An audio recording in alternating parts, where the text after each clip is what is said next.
Hey Rangers fans, have you joined the Rangers Network? If not, now's the time. It's easy and free to subscribe. Get your phones out. Text the word Rangers to 42828 to stay in touch with all the latest Rangers news. Want that again? Text the word Rangers to 42828. Go Rangers!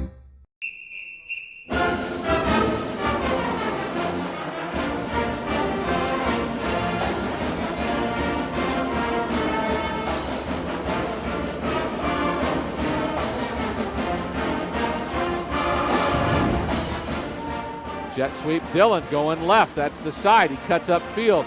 Minch is ahead, and I think he got in the end zone. He did. Josh Dillon, 5-yard touchdown run, gives the Rangers 43 and doubles up the Buffaloes again. Welcome to Inside Rangers Football. I'm your host, Brant Freeman, alongside me, Smithson Valley head coach Larry Hill. The Rangers on a roll right now. Winners of 3 straight, coming off a 45-21 win over Clemens this past Friday.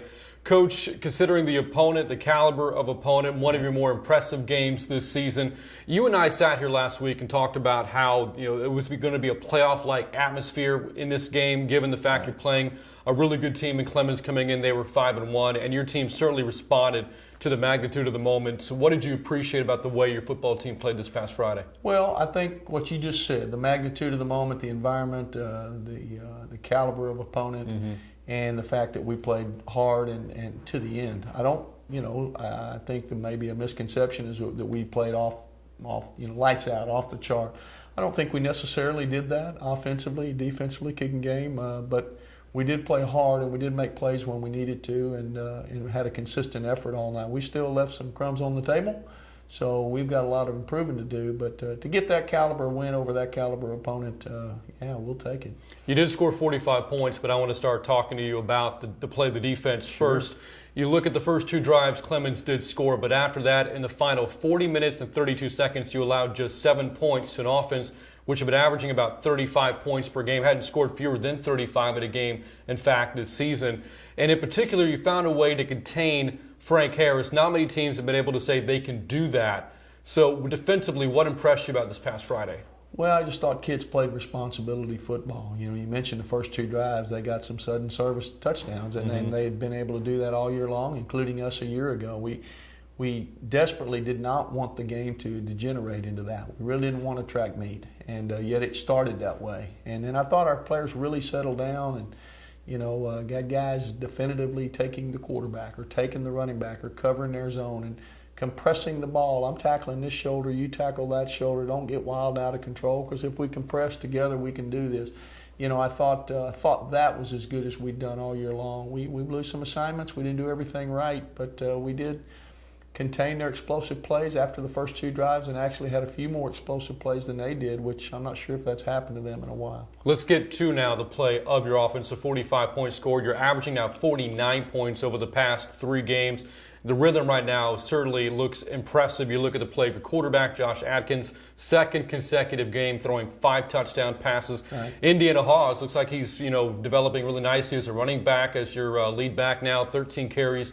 98 yards for him, 2 more touchdown catches for Edwin Martinez. How would you describe the rhythm of your offense right now? Well, we're in a pretty good flow, and I think a lot of it has to do with the run game. You mentioned the last 2 weeks we've thrown 5 touchdown passes in each game, so I guess the immediate focus you would go to the pass game, but really I think it's been brought on or enhanced by the fact that we've been able to run the ball more consistently and better. Well, that's our offensive line. Of course, that's our running backs themselves. It's a lot of things, but if they've got to defend it all, then I think your passing game has got a chance to be more open, and it has been the last few weeks. Does it say something? One of the players we talk about a lot on the show is Trevon Merrick-Woodard, for good reason. He's a phenomenal player. You were able to win this game in impressive fashion without that one big play from Trevon. Well, it's defensively, a lot of people are avoiding him. They're throwing the ball the other direction or staying away from his side of the field. So you don't always see explosive plays from him over there, even though he's quite capable of making them, and even though he impacts the game so positively.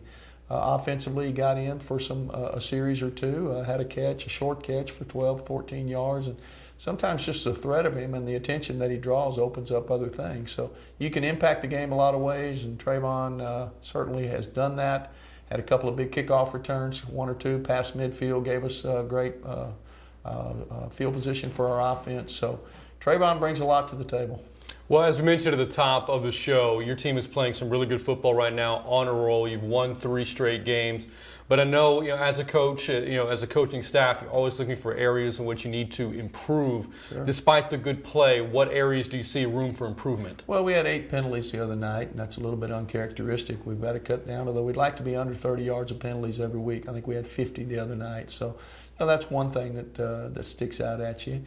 We had a trip to the red zone where we came away with no points, and another one where we tried a field goal and missed it. So there's 14 points you left on the table there. So and then explosives early in the game. We gave them 2 cheap touchdowns early, and so those are the types of things you've got to eliminate. Easier said than done in 27-6A. We understand who we play every week, but that's what we're striving for. Again, the Rangers, a big win this past Friday, 45-21 over Clemens. Some big plays for the Rangers in the win over the Buffaloes. Let's now take a look at some of the big plays for the Rangers. Let's take a look. Our first big play is a defensive play. It's an interception by Chandler Beam, one of our senior free safeties. Chandler's on the right side of the screen with the arrow pointing down. And the interception is caused by the play of a senior middle linebacker, Jack Gibbons, who is represented with the arrow on the left. As the play unfolds, you can see what happens. A pass play for Clemens, a play-action pass. As the ball's thrown, Jack Gibbons moves into the throwing lane. As the ball is thrown, he gets up, tips it, and as he tips it, Chandler Beam's in perfect position to get the interception. Well played by a couple of different guys, get some good blocks on the return. We get a block in the back penalty that actually brings that back, although the ball goes over to our offense. There's Jack Gibbons in the middle. You can see a little bit better from the offensive point of view. You can see him shading to the play side just a little bit. As the ball snapped, here comes the play action pass. Jack moves, anticipates, reads quarterback's eyes, gets his hand on the ball right there, deflects it. You can see the flight of the ball change. And then Chandler picks it off right there behind Jack and returns it really all the way down to the goal line, although I said with the penalty, the ball comes back. Our next big play is an offensive play. A little trick play. We don't run many of these, but this is a double reverse pass. First, Josh Atkins handing off to Indiana Hawes here. Indiana then pitches it back to Josh Dillon there, and then Josh Dillon pitches it back to Josh Atkins there. So we've done a lot of ball handling there. And then Josh raises up and throws to a wide open Eddie Martinez in the middle of the field on a post route. Catches it just up the hash for a touchdown. Kind of nice to see those things work. They don't always work out, but they did this particular time. See it from the end zone from the defensive point of view. We're just in a normal set. This is a third down play. Ball snapped to Josh. Again, there's the exchange to Indiana Halls on just a typical off-tackle play. Then the pitch to Josh Dillon. Back to Josh Atkins. You'll see Eddie come into the screen right there on the post route. Well thrown ball, nice catch in the end zone.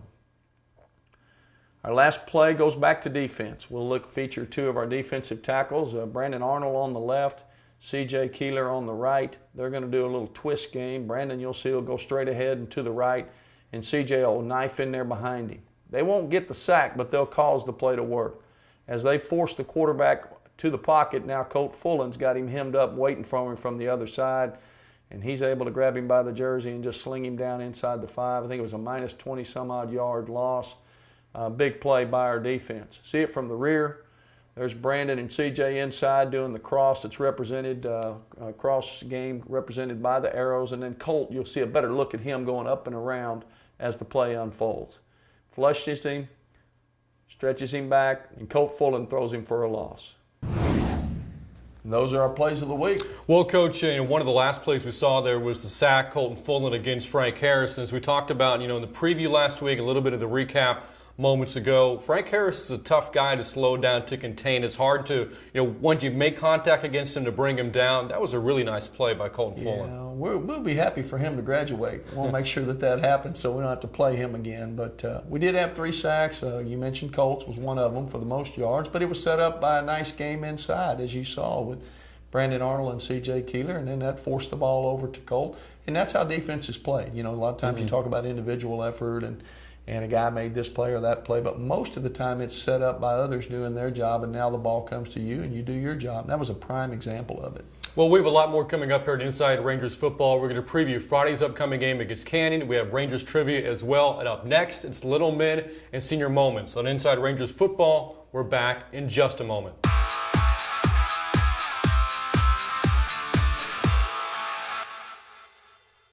It was a dark and spooky night. It was 3rd and 10, and the Rangers had the ball, when all of a sudden, they had a false start penalty.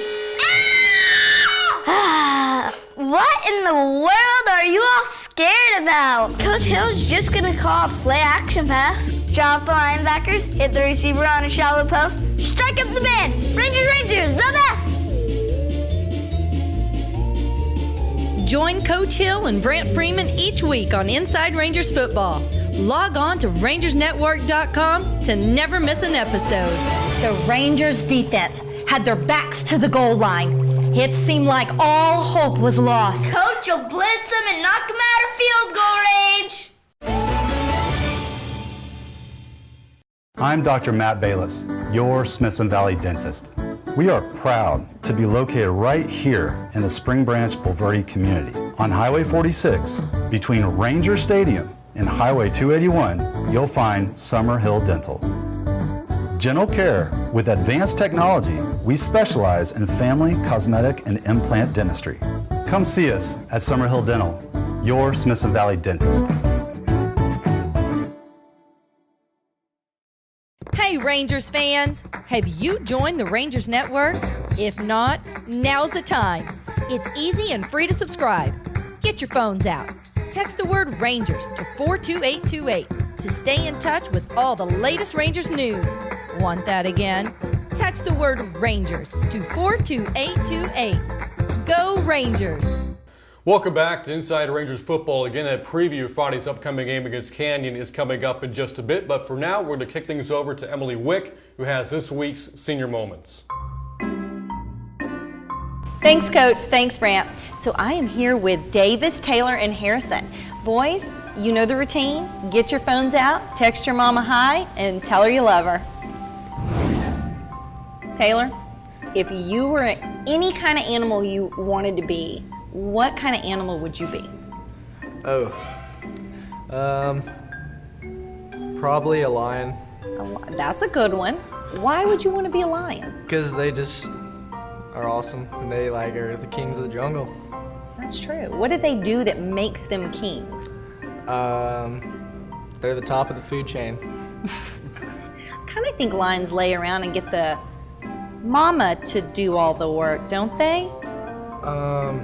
I guess that could happen. I'm not quite sure, actually.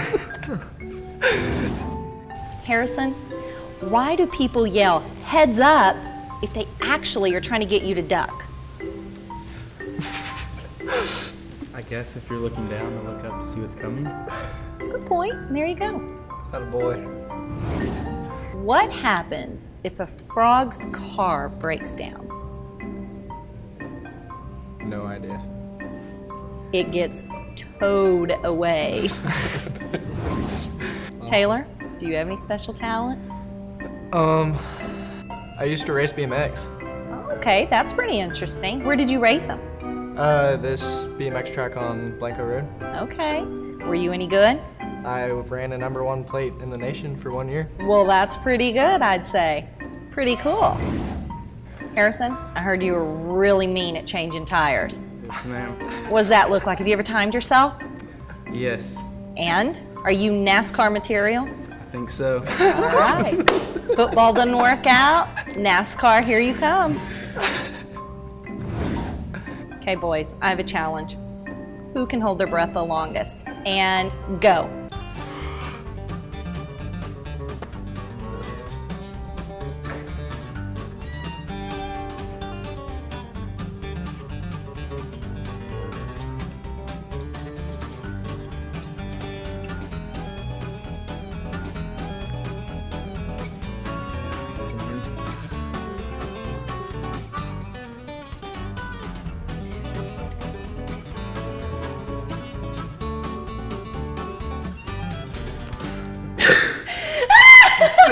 And the winner is Breathing through your nose, I bet. Taylor. Good job, guys. I almost coughed my lungs out. Davis, if you had to guess how old Coach Hill is, what number would you say?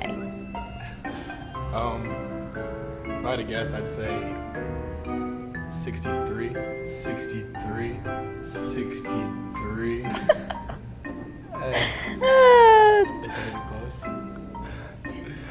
Isn't he like 53? I thought he was like 55.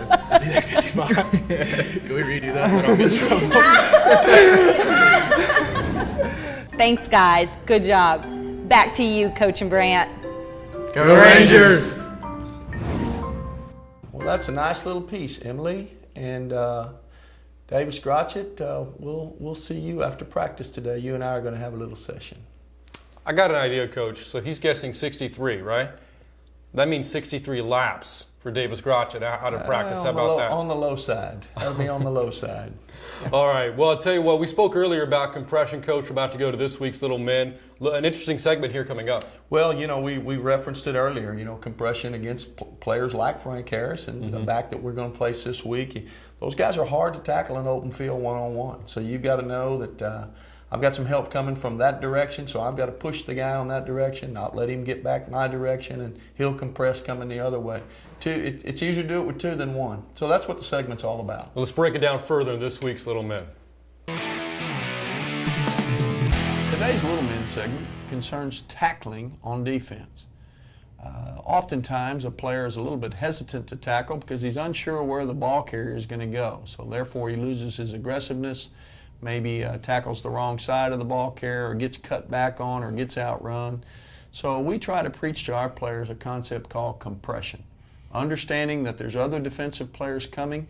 I'm only responsible perhaps for one side of the ball carrier. I'm going to trust that my teammate is going to take the other side. So we can both be aggressive. So I'm going to let Coach Craig Wersterfer, our defensive coordinator, who also works with our linebackers, he's on our show today, and he's going to talk to us just a basic example of compression, and then we'll go look at it on film. Coach? Thank you. As Coach Hill said, we want to remember that we always are working together as a team. To allow our players to be aggressive, if the ball was here in between the hash and the numbers, our cornerback or our outside player who would be lined up outside, he is going to aggressively attack the outside thigh or outside hip of that ball carrier. He is not worried about if the ball comes back inside. Our linebackers or safeties, or possibly even defensive linemen coming from the inside, are going to aggressively attack the inside thigh or inside hip of that ball carrier. And then that way we are compressing the ball, and we want to put them in a vise, if you will, to where there is nowhere for that ball carrier to go, and both players are going to make the tackle on it. Well, let's go to some practice video to show you how we practice it, and then from there we'll go to game tape and show it to you in action.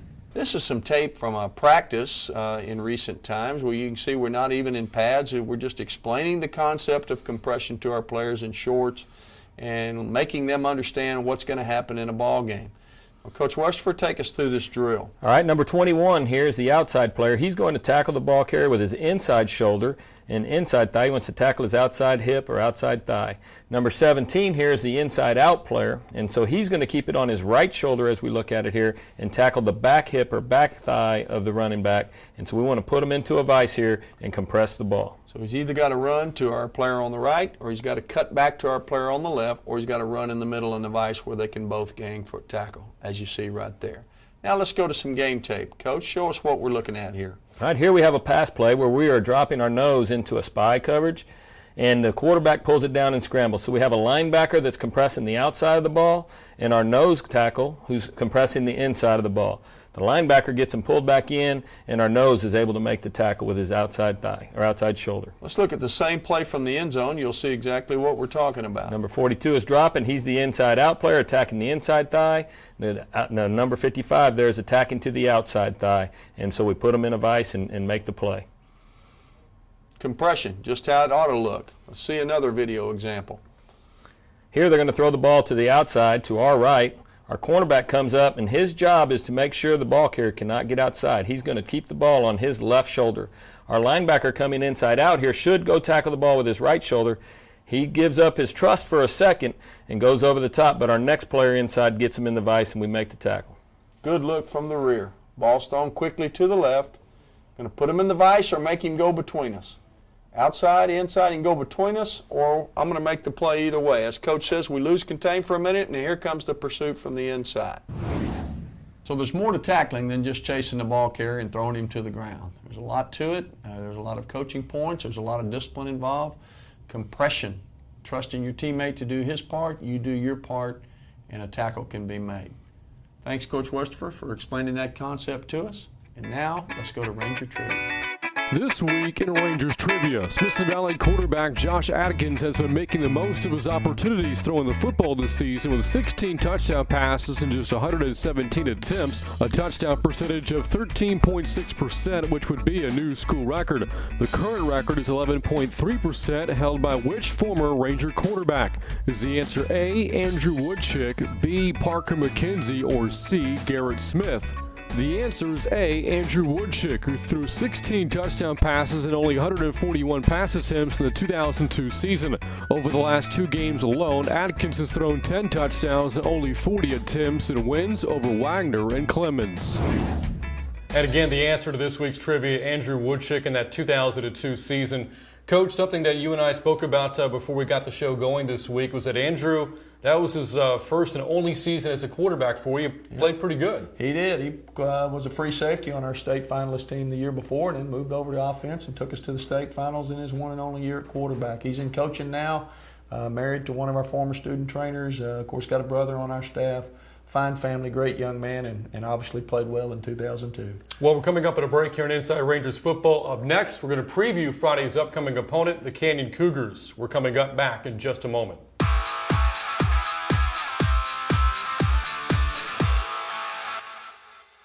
This November, vote for a man who knows how to be an American in America for Americans. Vote for Coach Hill for President of the United States. He's not afraid of anything. And then the ninjas come out of the forest. Ninjas? Who wouldn't vote for a president who had ninjas in their video? But I don't want to be the president. But you're from Texas, Coach, and that makes you a shoo-in. I'll make sure to play that in the video. But it doesn't matter, because I don't want... I know! We should get John Wayne to be in your video. John Wayne? I can hear it now. The new president of the United States of America is... Whoa, whoa, whoa. I just have to say that if I was president, I couldn't coach football anymore. Well then, I'm officially resigning as your campaign manager and vice president. Okay then. Coach, how tall do you think you have to be to run for president? This political ad was paid for by Wick Productions. Watching a video is just better than reading stuff.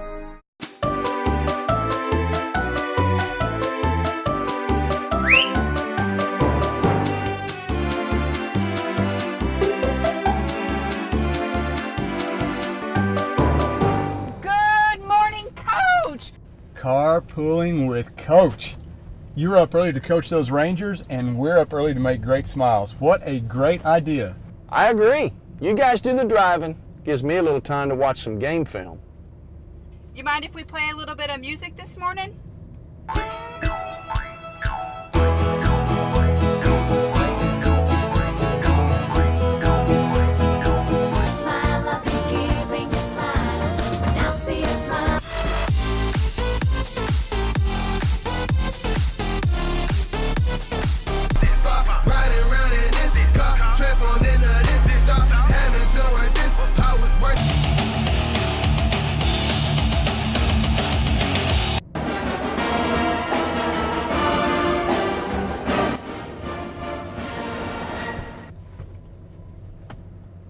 Hey, Coach, that was so much fun. What time should we be here to pick you up? About the time the Rangers wore red.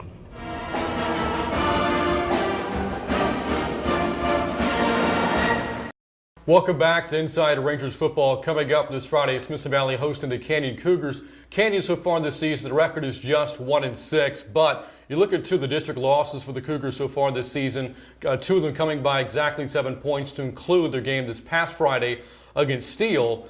Coach, a lot of people are probably surprised by that, given the fact Steele is one of the top teams in the state, a top 30 team in the nation. Canyon played them to a 21-14 game a week ago. While this did surprise some, I know it didn't surprise you. You know that coach on the sidelines for the Cougars very well. As you look at this Cougar football team, well coached, what impresses you about them? Well, you know, their attention to detail, their stick-to-itiveness. You mentioned the coach. We've worked together since 1989 up until a few years ago. So it's hardly surprising that they would be that kind of team. And, you know, that was not a fluke. You know, Steele had 21 points. One of those was on a punt return. One of those was on a pick six. Our offense scored 7 points. So Canyon's playing very, very well on defense. Again, not surprisingly, has shifted gears offensively, kind of found their stride, picking up the pace there as well. And outstanding kicking game. Record's a bit misleading. And so we know what we're up against, and they'll get our best efforts, and our best effort will be required. You look at the play of the offense so far this season, at times it has struggled, shut out twice this season. The Cougars averaging just 16 points per game, but there's big playability there. You look at the game last week, Isaac Lamar had a 52-yard touchdown run against a good Steele defense. He has about 500 yards rushing so far this season. What do they like to do on offense? I think he's the focal point. They want to feature him as the back. They've kind of gone to a little bit more of a zone read game, using their quarterback more in a run game in an effort to slow down the aggressiveness of the defense. Who's got the ball, you know, that kind of thing. And so, they're not throwing it a ton, but when they throw it, they're featuring some big play receivers. When you crowd up to stop the run, try to get their guys in one-on-one situations. So it's well thought out, it's ever improving, and we'll have our hands full. Something you spoke about earlier was the fact that Canyon's defense last week did hold Steele's offense to 7 points, and while yes, the Knights did lose a couple of key players in the middle of the game, to hold that offense to 7 points tells me all that I need to know about Canyon's defense. They're capable of great things. What do you expect to see out of their defense on Friday? Well, you know, no one else has held Steele down like that, us included. So that certainly gets your attention. They're very fundamentally sound. They don't try to trick you defensively, can you? They'll line up in a 4-3 defense and screw their safeties in for run support, and you're not going to outnumber them at the point of attack. They're well coached. So if you overload a side, they're going to have people there. If you're spread out, they'll spread out with you. If you compress, they'll compress. So you're going to have to earn anything you get. They're not going to give you anything by being out of position. You had a challenge early this season. The team had lost 2 straight games to Round Rock and Steele to get them to bounce back. Your football team has done that. You've since won 3 straight games. Is there a challenge as well when your team is playing good football to keep that momentum going, as there's a challenge to take a team back after losing a couple of games in a row? Well, our focus always is this, and you've heard me say it before. We're just trying to win the moment. We're just trying to win this game this week. We're not looking back. We're not looking ahead. Not looking back at last year or anything like that. In 27-6A, you just can't do that. Every week's a big challenge, and every week it's a formidable opponent, including this week. And we've got a chance to clinch a winning season with a win. We've got a chance to put us very, very close, if not actually outright clinch a playoff berth with a win. Got a chance to stay in contention for a district championship. We got all kind of reasons to play, not the least of which is the quality of the opponent. So we'll have a great week, and we'll do everything we're supposed to do. And whether it's good enough or not, we'll find out Friday night. What are the keys, Coach, can you break down for us as you get ready for the game on Friday? Well, I think explosive plays, limiting theirs and creating some of ours. We need to outdo them there. And then I think turnovers. The last 2 weeks we've been +1 and +3, and we've got to continue that trend, get some turnovers, short fields. And if we can't move it, at least punt them back and get them on the long field. And that, and then try to make something happen in the kicking game. Those are old cliches. There's a reason they're cliches. They're true. Somebody who uttered them years ago knew what they were talking about. People keep repeating them because they're valid. Again, the Rangers taking on the Canyon Cougars this Friday. There are other games happening in the 27-6A district. For more on those games and this week's district picks, here's Dr. Ferris and Dr. Hembry. Thanks, guys. I'm Tyler Ferris. And I'm Megan Hembry. And we're Ferris Orthodontics. And these are your Week 9 picks of the week. Line them up. Okay, time for my Week 9 pick of the week. Wagner Thunderbirds fly to New Braunfels to take on the My Little Ponies.